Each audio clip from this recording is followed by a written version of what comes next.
વિસ્તારમાં શુક્રવારથી પવિત્ર શ્રાવણ માસ ચાલુ થઈ રહ્યો છે. એને ધ્યાને લઈ અને યાત્રિકો માટે વધારે સુવિધા ઊભી થાય અને ગુજરાત એસટી વિભાગ દ્વારા સુચારુ વ્યવસ્થા કરવામાં આવી છે, જેમાં અમદાવાદથી સોમનાથ વાયા સાસણ થઈને જે એસી સીટર 2x2 બસ ચાલતી હતી તેને અપગ્રેડ કરી અને નવીન 2x2 વોલ્વો બસ કાર્યરત કરવામાં આવી છે, જેનો પણ યાત્રિકો લાભ લે છે. તેમજ ગાંધીનગરથી સાંજે 7 વાગે ઉપડી અને સોમનાથ સવારે આવતી વોલ્વો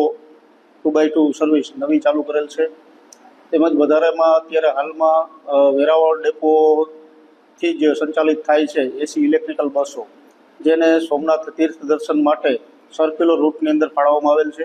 જેમાં સોમનાથથી ઉપડી રામ મંદિર, ગીતા મંદિર, ત્રિવેણી સંગમ, બાણગંગાથી ભાલકા તીર્થધામની નજીવા ભાડાની અંદર યાત્રિકોને આ સુવિધાઓ પૂરી પાડવામાં આવે છે અને જેનો યાત્રિકો દ્વારા પણ મહત્તમ લાભ લેવામાં આવે છે.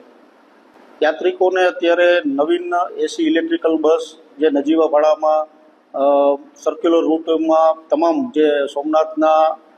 પૌરાણિક યાત્રા તીર્થધામો છે તેમાં એક જ બસની અંદર મુસાફરી કરીને તમામ જગ્યાએ